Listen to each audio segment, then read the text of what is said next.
pro wrestling legend LowKi has tried to warn us. The WWE is notorious in human trafficking. I'll say it again, pro wrestling legend LowKi tried to warn us. They're notorious for hiring people, then when they get there, oh, we're going to go in another direction. You called him crazy. Well, you signed a paper, now you're a slave to them. Difficult to work with. If you downplay the safety of your women and the safety of your children, the environment is going to degrade. But now, I think it's time to start calling him what he really is. Fearless truth teller. This all has to be addressed, but until the public is willing to change, you're just going to see the same negative stuff being amplified and advocated. On the heels of the explosive lawsuit by Janelle Grant against WWE and Vincent Kennedy McMahon, pro wrestling legend LowKi is back with even more examples of potential human trafficking. What's that thing that the kids say nowadays? Oh, that's right. Let's go. You're locked in. Look at what we have here, folks. To the only show that matters. The cream of the crop. Duke loves wrestling. And there is no one that does it better than your host. I have come here to chew bubblegum and kick ass. The Duke. And I'm all out of bubblegum.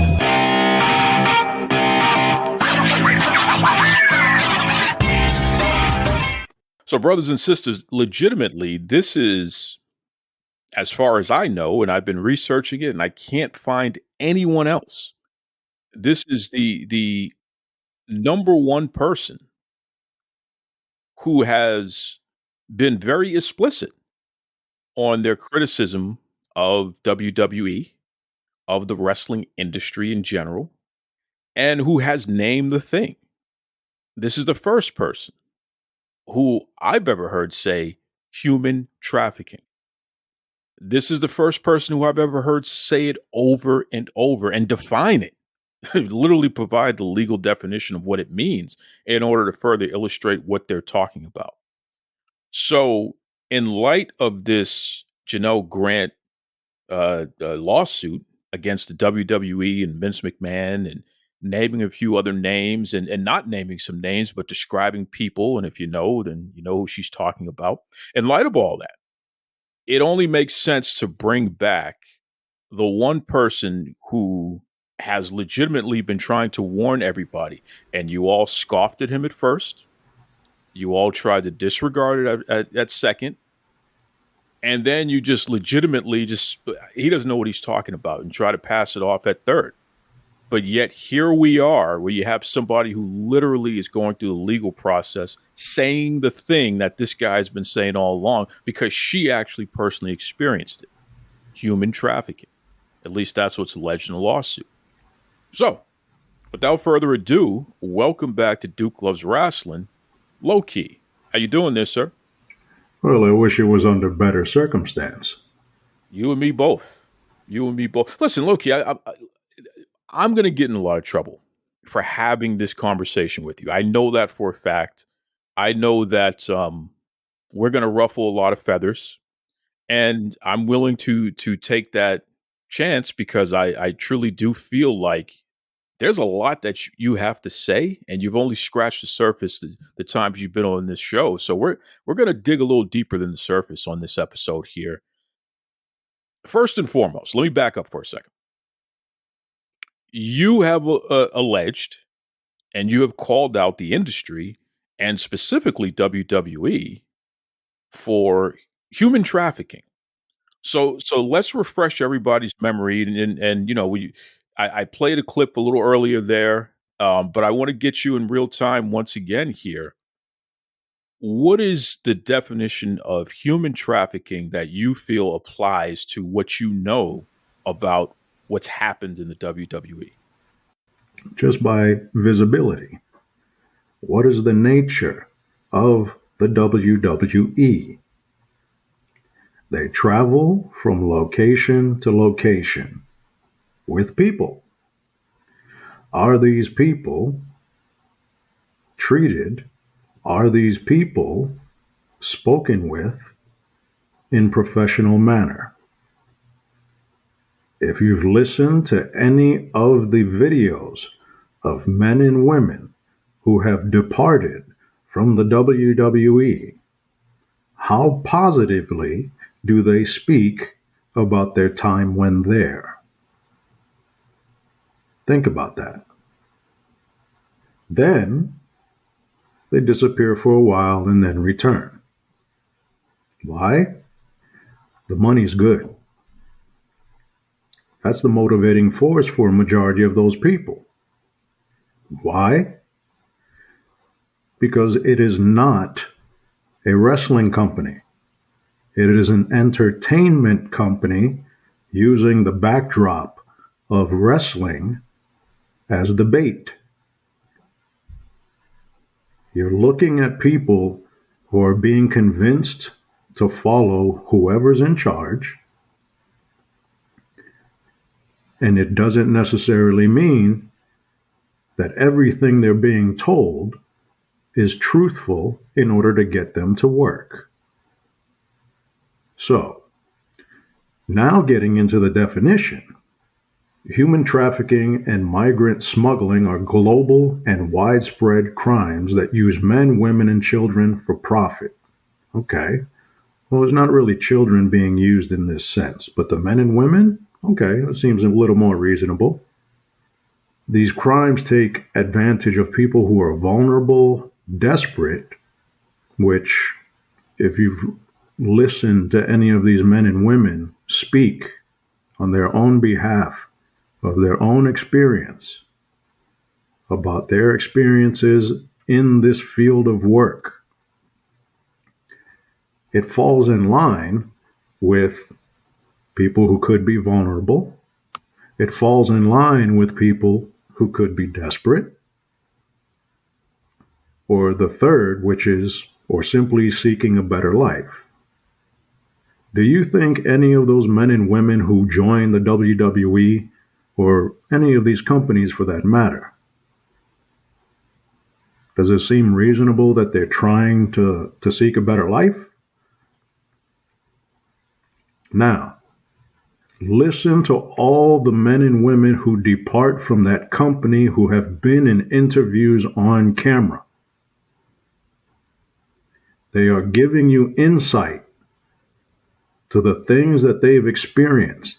And before listening to this, or before coming on with you today, I was listening to Chris Jericho talk about the wildest thing that Vince had asked him to do, which was be naked on Monday Night Raw, and then have an implication of people going through his gym bag after his match of finding women's clothing, implying that he was a transvestite, all in the same night, and how he was against it and he put his foot down and he just wasn't having it when he had to speak to Vince.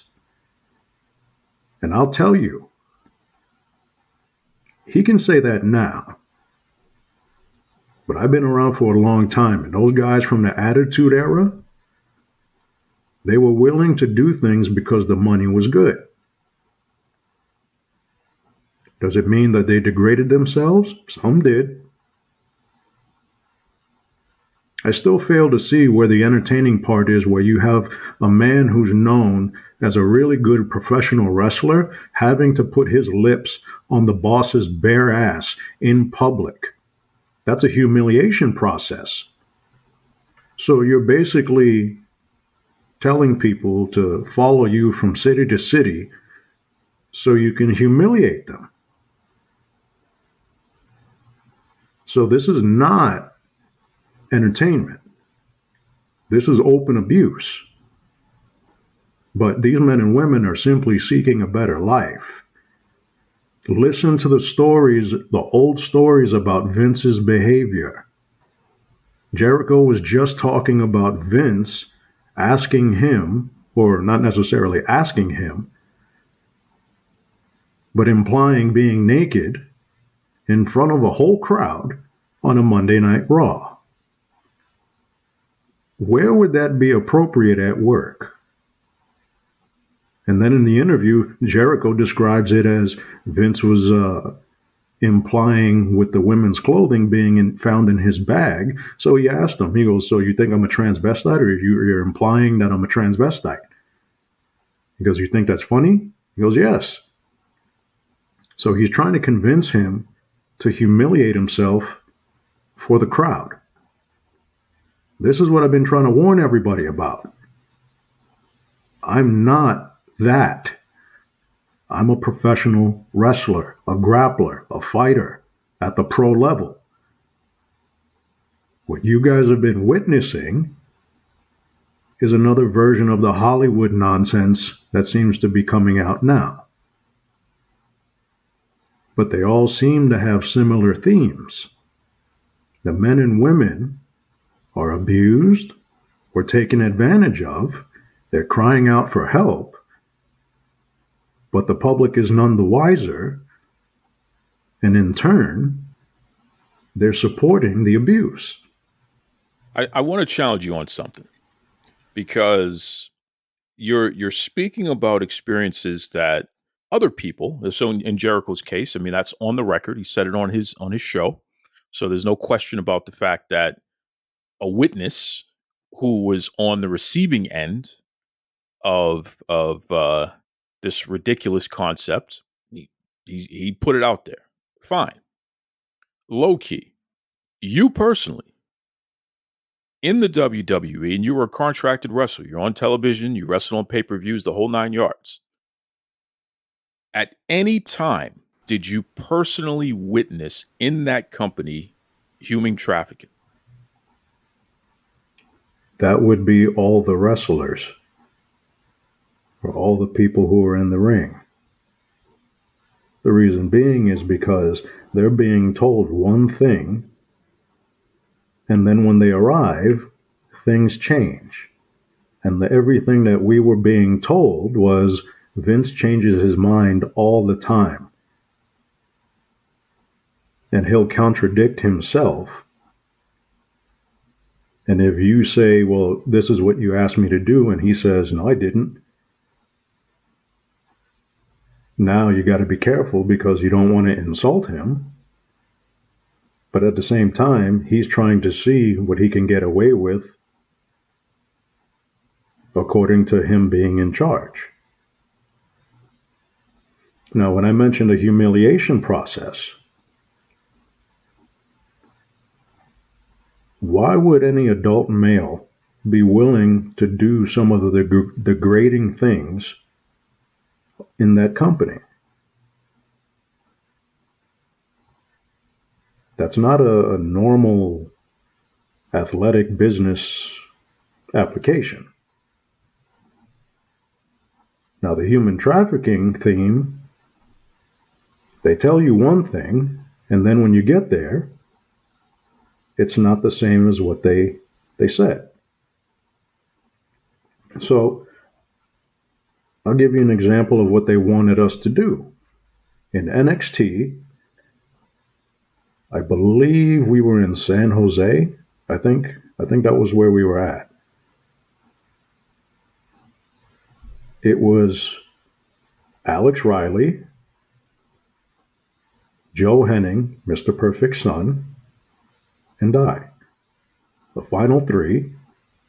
When we arrived, we're thinking the NXT season, the stuff we've been doing for television, is going to be consistent. Okay, so we're going to be in the ring probably doing matches, whether it's against each other or against the higher guys on the roster.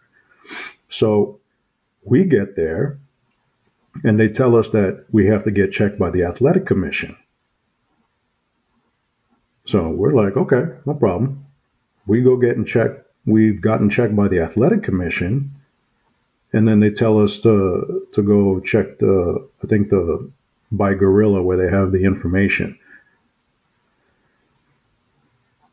What they wanted us to do was a similar thing to Brawl for All, which happened during the Attitude Era. Now, the thing was, they wanted us to box each other without even discussing it with us first.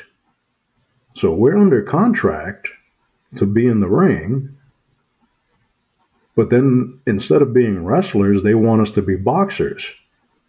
And I told them, I'm like, wait a minute. Nobody told us that they wanted us to box each other. If I wanted to fight, I could have easily stayed in Japan and fought for pride. Whose idea was this? So now they tell me, well, guess whose idea was this? Ah, okay. So I let Jen Bloodsworth, the only female writer, I let her know. They're thinking they're going to spring this up on us. We've been training at FCW, doing our rounds, doing what we need to do. Everybody's good to each other. But then now, you want to make us box each other on TV? Is he trying to turn this into a shoot? Like he really wants us to fight. So she goes, let me go talk to him. All right. So Jen goes and talks to him. And she goes, be ready by this time so we can all have a meeting. I'm like, okay, let's do it. So we get pulled into this room. And it's me, Alex Riley, Jen Bloodsworth, Joe Henning. We're waiting on Vince. Vince comes in and he says, I heard you guys had some questions. I'm like, yep. I want to find out, do you want us to work this or do you want us to go in? Because if you want us to work this, I know how to make everybody look good. I'm trained. But if you want us to do this for real, we didn't sign up for that. You didn't talk to us. Now, I offered to make it work. He dismissed us, saying, thank you. We're going to think about it. Or I'm going to think about it. All right. Come back later, the idea was scrapped. So now on NXT, instead of seeing the guys that are supposed to be on NXT, you get 3 segments of Cody Rhodes versus MVP. At this stage, I got more experience than the both of them, but you're sticking them on the part of the event that I'm on. And they're taking airtime away from the other 2 you've been trying to build. So you see, there's a lot of counterproductivity going on that doesn't make any sense. Because nobody's telling Vince, no. Everybody's worried about getting paid. All right, but I got to stop you there, LowKi, because you described the situation in which, in wrestling, which is predetermined outcomes, it's an exhibition, it's not in a competitive to the fight. Entertainers, that's where you got to be careful. You're an observer. I'm a participant. This is a different world. I'm a professional wrestler being asked to show up somewhere. If you've looked at my output, it's been rather consistent in regards to just sticking with in-ring stuff. I don't do too much of the outside theatrics. But for them to spring up that we're just going to fight each other, now, when we got dismissed, that wasn't the end of it. When we got dismissed, it took some time, it got scrapped, and they went with Cody and they went with MVP. Find out later the reason why it got scrapped, but we were in the clear. And I got to give it to her. This is the one that I respected the most, Jen Bloodsworth. She told Vince, if you make them fight each other, I'm going to quit. And Vince didn't want to lose her. So he was going to be willing to just sit and try to let us just hurt each other, just for shits and giggles. But how is that human trafficking, LowKi? You weren't forced to do it. But you're missing the point of these are people who are trying to better their lives, and I'm not being paid to box. We're getting checked by the athletic commission, as if we're going to box today, which is not what we've been signed for. That's a misleading application of what we've been doing. So you're telling me I'm training in FCW to do this. Then I get to television, and this is confirmed by the FCW coaching staff. What we teach you here can get flipped altogether once you get there because of Vince. So this is a direct line to the boss of him telling us, you're going to come here for this, but then when we arrive, no, you're going to do this. And the thing is, you're mistaking the fact that we're not immigrants from another country, or we're not necessarily destitute like some other people, but we're still being misled and we're still being abused in a manner that is non-professional. But look at the things that are coming out now. Now, I don't have to say anything other than look at the evidence from the men and the women who have left. I've tried not to say anything really bad about the WWE other than anything that was quite obvious, but there are some things that are just from observation without words you can put together. You're taking people from one location to the next. They are not necessarily treated correctly. A lot of the times in the past, because you didn't have the attention, you didn't have cell phones, you didn't have cameras, you didn't have the internet, there was treatment of men and women who would be considered illegal right now that was tolerated and was allowed.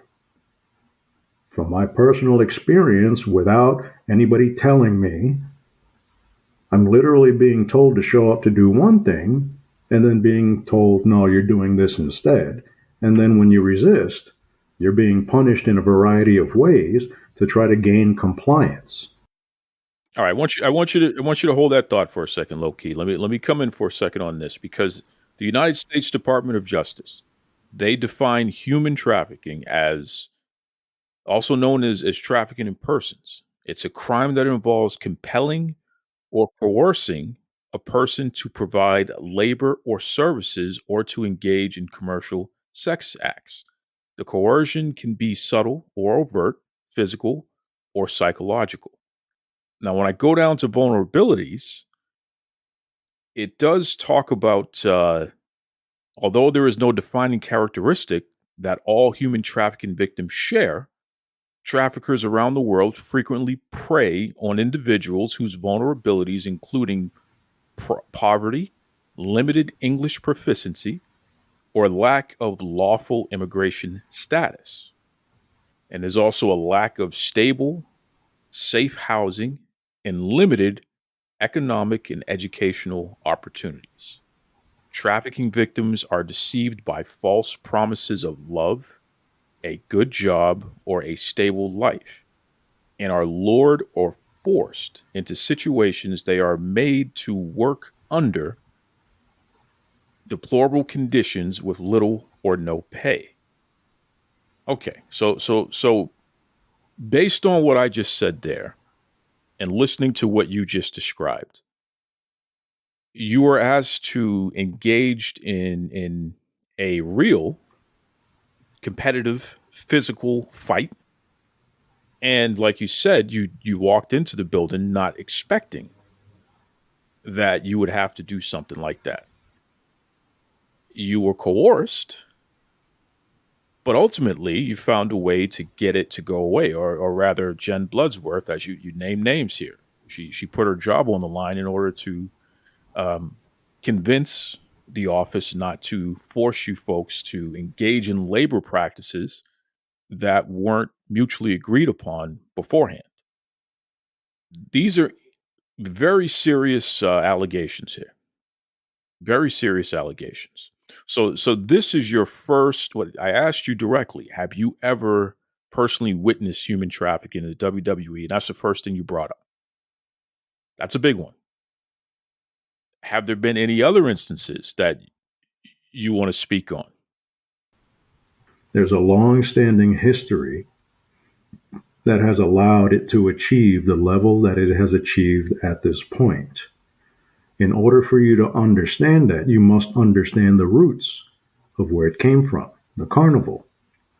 The carnival is a salesmanship environment because X marks the spot. That's the reason why they called you guys marks, fans. It's a derogatory term because they don't respect you as people. They mark you as like a target to extract. So now, with Vince McMahon, with his family, that's an entire family and multiple generations worth of people who've lived this lifestyle and have benefited from the hard work of the men and women who have gone through this entire time. Now, before all the real camera work got done, meaning social media and people being so vocal the way they are now, there are elements of men and women in the past that have openly stated of the abuse. So, if that's the case, do you think much has changed? If the same people in charge are still there? Now, in the past, if you don't understand the carnival culture, in the past, these men and women had to travel from place to place, and they had to put on a show to grab the attention of the locals, keep it long enough for them to make some money, and then move on. The traveling circus. I understand this because I've been around long enough to be classically trained. But people who consider themselves fans now, they don't really have an understanding for the previous history because what you see on television is heavily edited to avoid the negative stuff. So it's almost like there's history that is there, but if you have to dig for it, most people don't care. Especially if it's going to change the impression of what you have of certain things. Now, I've said this before, that it's like a soft version of human trafficking. But if you listen to the men and women speak on their own behalf, and you start looking at the definitions of how this is defined, then you start looking at it a little differently. Now, I guess the old saying, when people are being abused, they start crying out for help in a variety of ways. Well, how many suicides did we have in like the mid-2000s? People overdosing on drugs. How many people self-destructed after WWE? Or how many, and nothing against them, because that's not the only line of business that this turns into. The degradation of the environment, of the individuals in the environment, what do you think that's going to do to them? Especially if you're putting them out on the stage to degrade or to be embarrassed. Then they're trying to build themselves back up outside the ring or away from work, and they're still getting hit with that because that's how they're known. But what people are not seeing is what is leading to these things and what is leading to this wild behavior. Now, was that the most professional environment? Absolutely not. But you do have some stand-up people in there. The sad part is they're being held because of their money, so they're not going to try to fight. I've had people come to me about things that happen that probably shouldn't, but it's because it's the nature of the environment. You have people who will turn on each other inside the company, especially when they feel threatened. So if somebody's going to go talk, they want to try to keep them quiet. Now, a question to ask would be, and I'm not pointing fingers at anybody other than the subject matter, which would be Vince. If Vince got in trouble didn't he get in trouble for the non-disclosure that ended up becoming public? That's a fact. That was the reason why he had to step down from the WWE initially. And okay, so if that happened at this stage, do you think that's the only non-disclosure agreement that's ever been signed there? I mean, it's improbable. But just from just an observer standpoint, and if there's a history of not favorable uh, not favorable conversation from previous experience of being there by the participants. You see, I'm trying to be careful with the words, not to look like I'm trying to personalize it.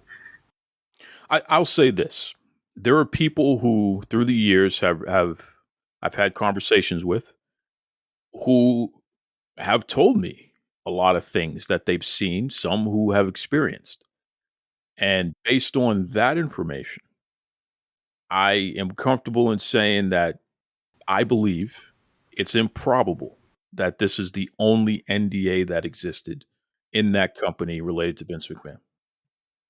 Okay. Now, if that's the case, then there should be a concern there. Isolated incident, okay, that can always happen. More than once, they always say absolute power corrupts absolutely. There's nobody there to say no. What do you think is going to happen? Especially if you're the one who changed the game, made the most money, put other businesses out of business, crushed the opposition, took over the global scale. And then now you're able to recruit the public rather than go recruit wrestlers because you make the public come to your performance centers. So, master, he's a master at business, he's a master carny. But they kind of have to be that way in order for you not to see what they don't want you to see. Now, I believe the story was with Snuka from Dark Side of the Ring, where it said somebody showed up with a briefcase to the police station and then everybody walked out. Yeah, that was documented in Dark Side of the Ring. Yeah. If that is true, that's another point of concern because these are leading behaviors into a different realm than what the public is seeing. So the men and the women, now this becomes a concern because if that office person was involved to that degree, this is an older man in the later stages of his life after an incredible amount of success for himself and his family. What happened 10 years earlier, 15 years earlier, 20 years earlier, when healthy enough and energetic enough to do things better than he can do now? Is the discipline there? Probably not.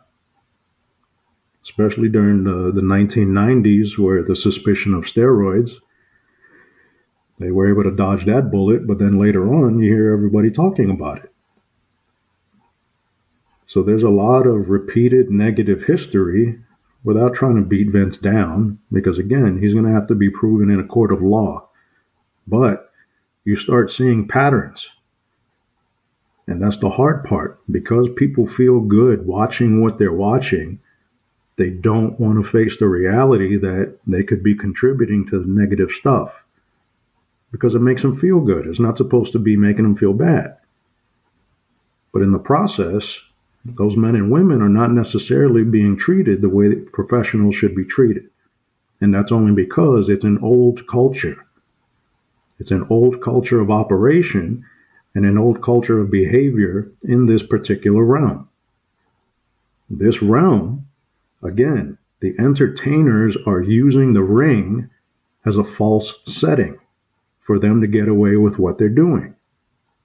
You don't go to school to go through thumbtacks and glass.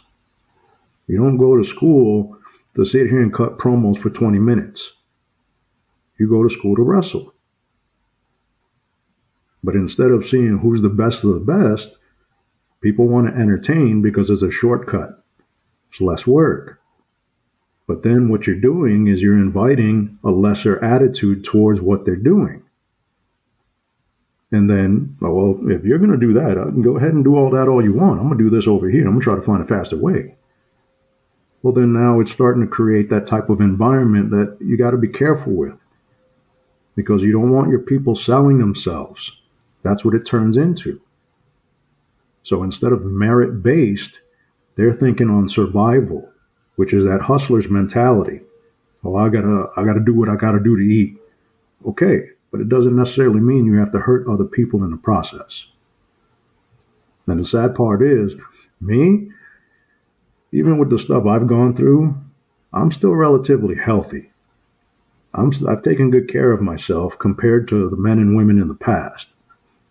Like, one of the saddest things was me trying to explain to my girls about Sonny. Sonny was on top of the world in the 1990s. She's not there anymore.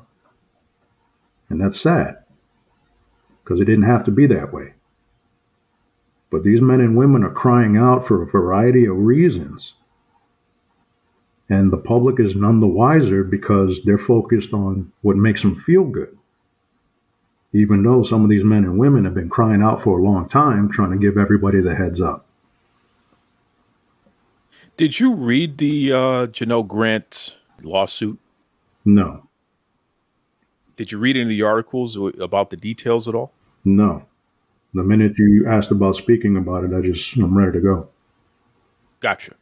Okay, because there's a lot of detail in there, and there are a lot of specifics.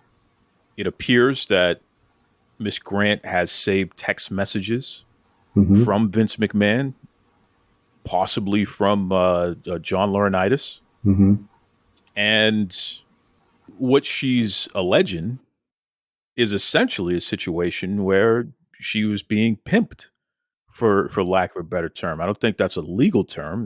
They're using sex trafficking in order to describe it, but in my opinion, based on what was described and detailed, it's pimping, for lack of a better term. You're going to have relations with whomever I tell you to have relations with, and there's going to be some value to that. There's something that I'm getting in return for that.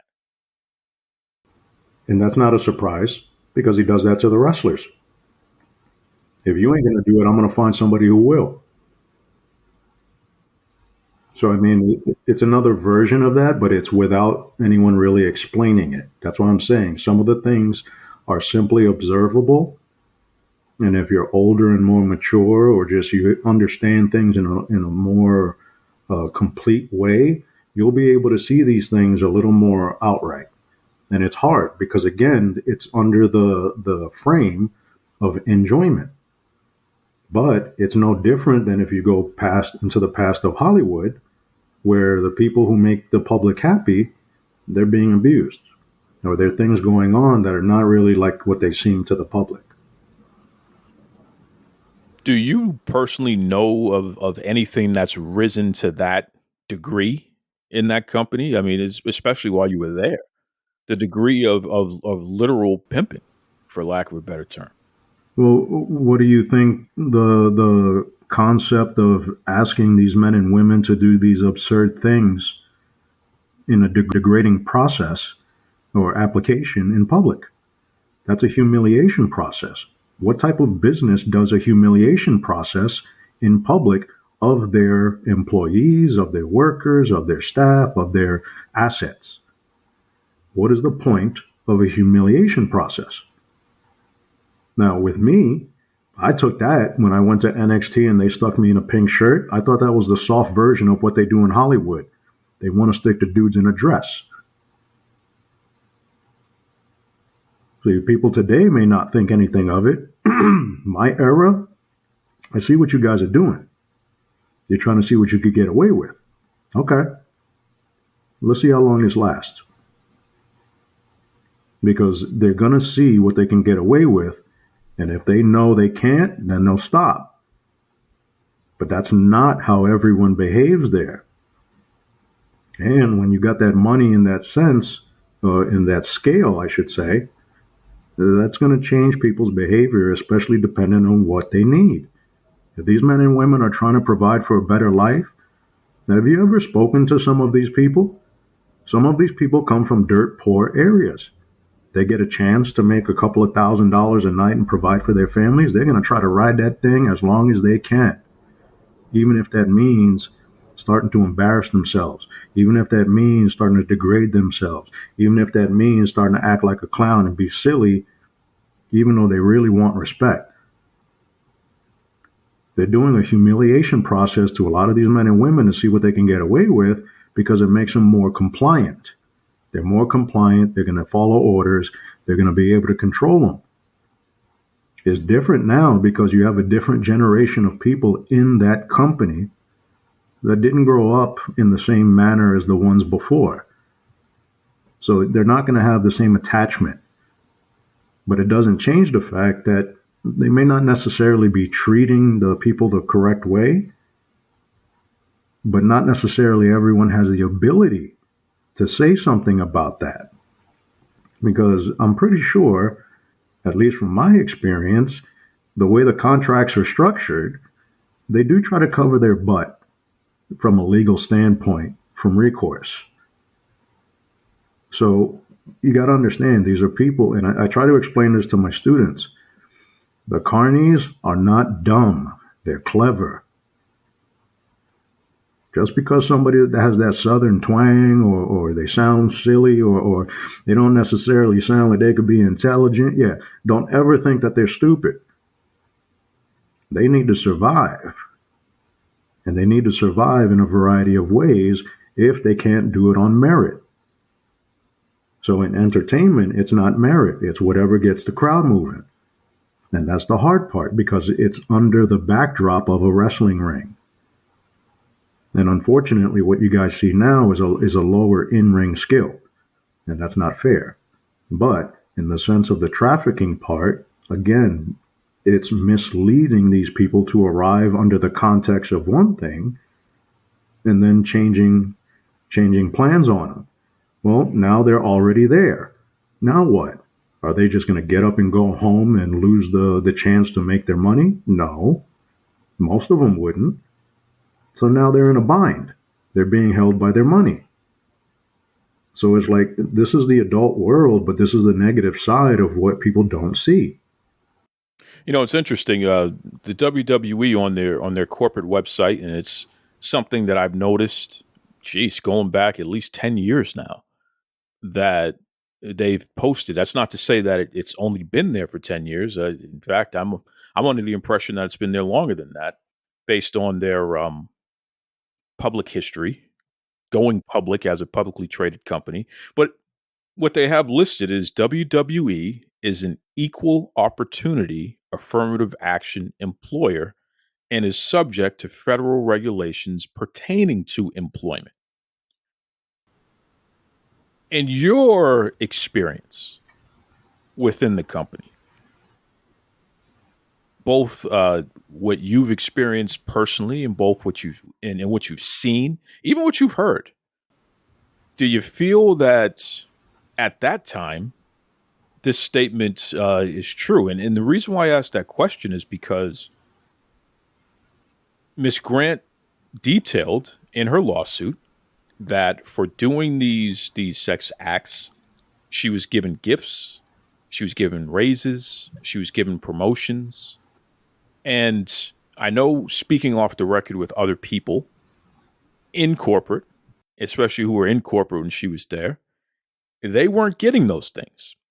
And they were very upset about the fact that the lady who they all knew was fooling around with the boss was getting rewarded. Large bouquets of flowers every other week and $15,000 gift cards to Bloomingdale's and all kinds of things. They weren't getting that, despite the fact that they were actually doing work, something that even she admits she didn't have much work to do. So I'm asking you directly, as somebody who was under contract, who was there, do you feel that they were an equal opportunity employer at that time? In which time? Because I was there twice. I was there from the early 2000s in WWF, from 2000 to 2002 doing darks, but I was on television. So it was that era, and then the most recent one, which would be 2009, 2010. Well, were you under contract when you were doing the darks? I wasn't contracted, but in the Northeast, I was a regular, and I was being treated like with respect by the roster. Well, both. Start off with when your first run there, and then we'll go to the second run. The Attitude Era, as long as you can get busy in the ring, everybody respected you. Nobody seemed to be wild in regards to the locker room, other than the adult males in a locker room goofing each other. Like even at one point, I don't know if it was my first or my second time being there, I was practicing the tiger spin in the ring, which is the tiger mask feint through the ropes, the 619. Vince was walking through and just stopped and looked and goes, "Ha, I could do that," and walks away. So even at that time, no disrespect. It was just casual respect for people who got busy. So the era was different. You had more adults. You had more people who were, I guess, more firm in their job titles and the environment. In 2009, 2010, this is a completely different environment full of different people, with the exception of the coaching staff and then the people who are in management um, on the road, which is now the older wrestlers. Now, as far as the equal opportunity stuff, it seemed more equal opportunity at the earlier stages in the Attitude Era because everybody was more skilled. So everybody understood business differently than they do now. Now, as far as equal opportunity, they're appealing to that by who they hire. But at the same time, I'll give you this as an observational example. While I was there were people on the road as far as a male. One guy was on the road and he could barely pay his rent while working on the road.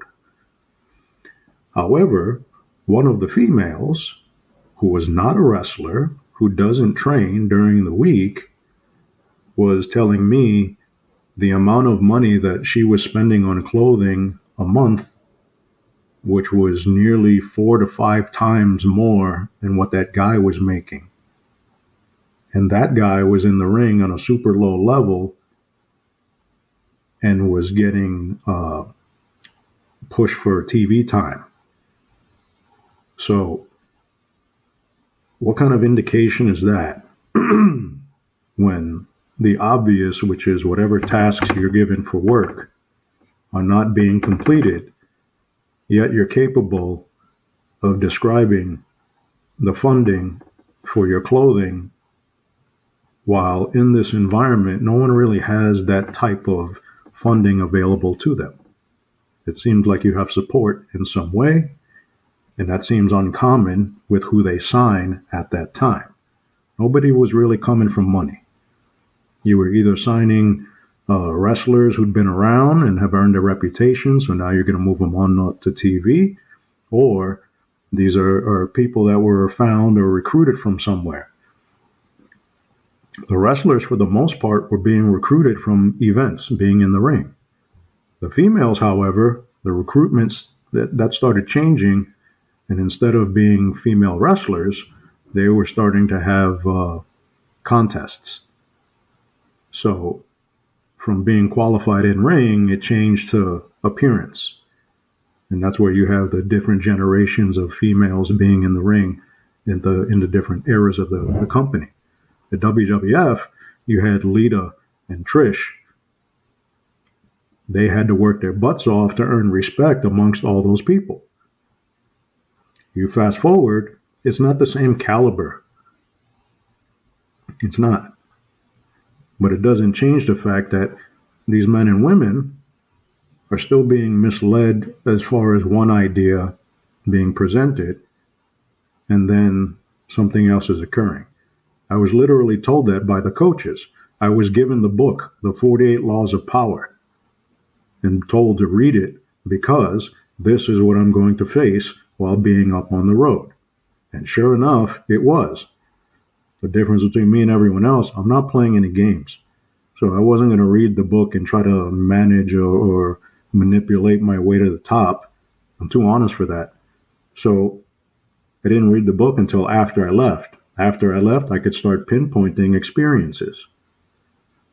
So when you have people of authority that have no limitation on that, sometimes they get out of hand and it leads to a degradation of the environment because there's nobody saying no.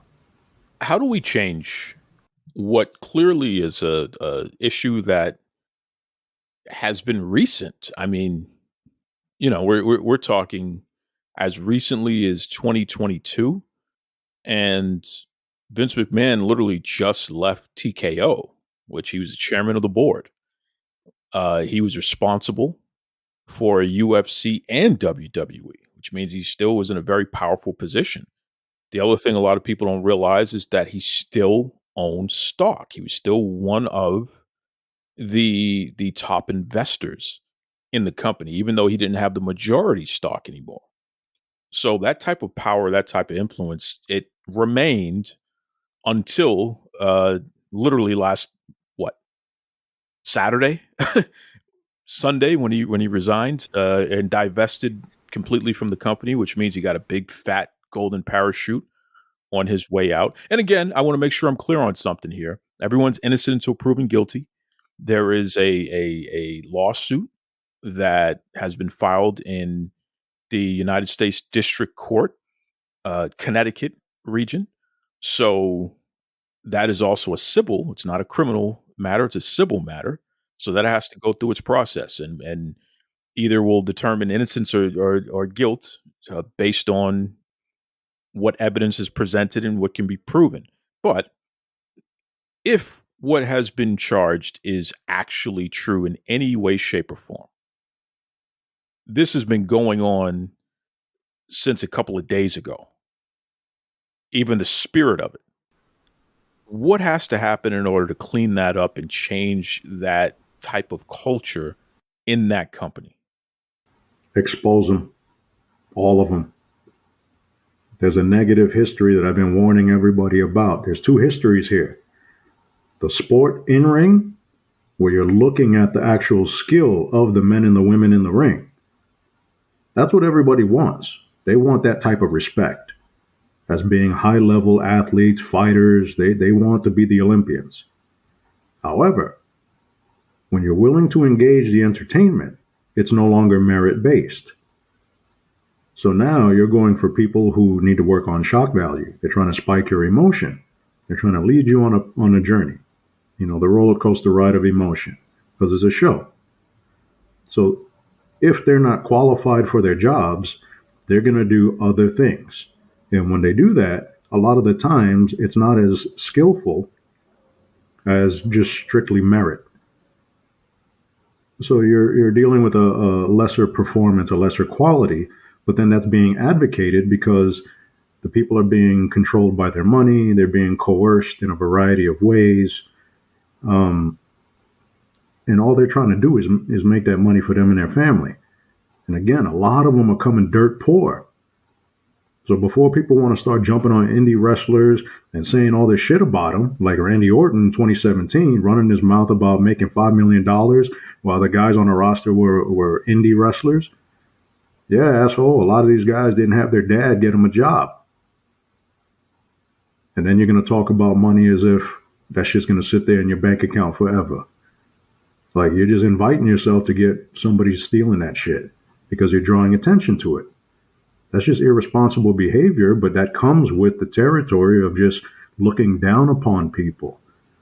When you create that type of environment, what do you think it's going to breed? And I got nothing against Randy.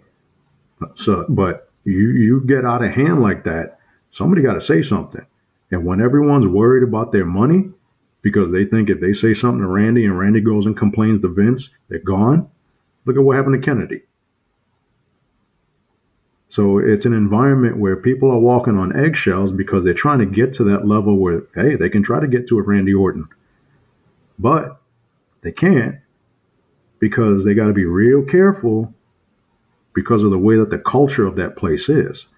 It's not a culture based off of merit. It never has been. The only way it came up to that was during the Attitude Era because you had the baddest dudes in there together. Everybody's trying to mimic that. But they don't understand how long of a process that was to take to get to. Then when you have highly developed people from multiple sources coming together, that's when you get the magic. But people are disregarding the negative stuff because it's being masked by the enjoyable stuff. And that's the hard part. People don't want to dwell on the negative because they like this. They want to have fun with this. It looks like the people in the ring are having fun. They want to have fun too. But it's a very similar story to the Hollywood style. The men and women who are on stage in front of the public, they may look happy, they may look like they're doing a great job, and they're invested in what they're doing, but there's things going on that you guys don't see, and in a variety of ways they try to cry out, but it gets drowned out, it gets disregarded, and I've been around long enough to have the people that I've respected and I've traveled with, they've killed themselves. So, having a long-standing understanding for the history of this type of environment, you got to understand there's two histories. The entertainment side is one history. The sports side, more so like the Japanese style and the earlier Mexican style, that was all athleticism, competition. This is what everyone's trying to mimic with the UWFI style, catch style. Barnett and Bloodsport. So again, there's a misleading going on because of the presentational environment. Entertainment is done on the backdrop of a ring. That's sports entertainment. Professional wrestling, these men and women can simply show you skill. And because of what they're showing you, that's your entertainment. Skillful competition. But when you start going into the other stuff that's not merit-based, that's when you start finding who's for sale. So you're inviting that. So in order to fix the environment, it's easy. They have to be qualified for the levels that they're on. Simply put, I asked this to people in New Zealand. What gives you the right to put your hands on somebody else? A lot of these people can't even answer that. They just, I'm just here because I'm getting paid. So there's no guarantee that you're even going to be safe with the people you're working with. But this gentleman over here, the boss, he's the one who's putting everyone here together saying, hey, you're going to wrestle because this is the environment. And then when you get there, you guys are going to box. Wait a minute. I'm not a boxer. I can fight if you want me to, but I didn't come here to WWE to box. And you're telling me like I got to do it. And then now, because I'm not going to do it, you take all of our TV time that you were designating for us and you give it to people who don't need it right now. So again, it's something that's been in open view for a long time, but it's the connection of the observer. People don't understand because they're looking at the entertainment, they're looking at the enjoyment. But there's men and women over time who've constantly tried to speak up, and it's happened time and time again. They just disregard it. Let's talk hydration. See, I carry something to drink with me every single place that I go because I am concerned about being dehydrated. It runs in the family. Everything from dry mouth, dizzy spells, fainting. It's pretty serious. And I've tried all the different types of waters and sports drinks. Let me tell you something right now. Liquid IV.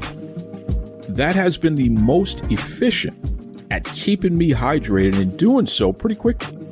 Okay, Liquid IV has 5 essential vitamins and is 2 times faster at keeping you hydrated than water alone. And I'm serious, man. Everything from vitamin C to vitamins B3, B5, B6, B12. Liquid IV also is non-GMO, so it's free from gluten, dairy, soy. So for all you folks out there with food allergies, this may be right up your alley. And I know what you're thinking, but how does it taste, Duke? Well, it tastes pretty good. Okay, we're talking my favorite in pina colada. They also have tropical punch, strawberry, new flavors like sea berry and strawberry lemonade. You can enjoy this stuff, man. But don't take my word for it. I want you to stop what you're doing right now and head over to liquidiv.com. Use the promo code Duke Loves Rasslin so you get 20% off your entire order. I mean, anything that you order on liquidiv.com. So what are you waiting for? It's time for you to shop better hydration today. Use the promo code Duke Loves Rasslin over at liquidiv.com. Save yourself 20%. Stay hydrated. Most importantly, enjoy life. That's right. Be kind to yourselves and be kind to others. Duke Loves Rasslin, Facebook, Gmail. Let me know what you think. Twitter, Duke Loves Rasslin. Take it away, Tony Schiavone. This is Tony Schiavone, and we're desperately out of time on Duke Loves Rasslin.